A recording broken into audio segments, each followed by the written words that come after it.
Lahat ng nakatikim ng siomai namin na ito, tinatanong sa amin kung anong recipe. Oo nga, kaya gawin natin. Ito ay kalahating kilo na giniling na baboy. Yung may konting taba, piliin nyo. 3 beses nyong huhugasan. Kasi yung iba hindi naghuhugas, ano? Direkta. Direkta na. Pero kami, huhugasan mo yan hanggang sa... Nakikita nyo yung dugo-dugo na yan dyan sa may, ano? Yan, tatanggalin natin yan. Dapat, yung bang tubig niya ay malinaw na. Sa ganitong proseso, napakasarap ng inyong siomai, napakabango. Wala yung amoy baboy ba? Wala yung ganun na amoy. Kaya ako hindi bumibili ng siomai sa labas kasi naaamoy ko yun ay. Yung ganung amoy, hindi ko talaga masyadong gusto yung ganun. O ayan, malinaw na siya. O.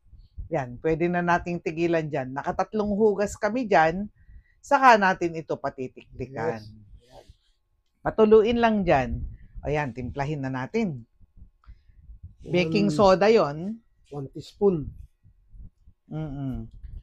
Mix and fold lang ito, Mang Peps, di ba? Ihampas-hampas lang. Ganyan. Tapos lagyan din natin ng asin, 1 teaspoon din. Andyan naman yung mga yung mga measurements sa may description box.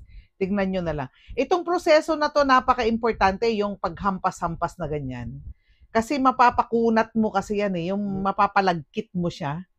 Pag malagkit na ganyan, hindi mo na kailangan lagyan ng harina o ng cornstarch, Kaya purong-purong karne talaga yan.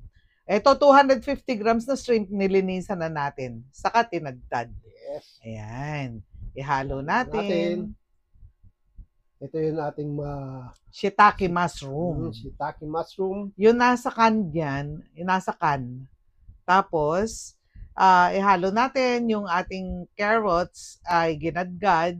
Yung dahon ng sibuyas, tinagtad din. Yun ay soy sauce. Brown sugar.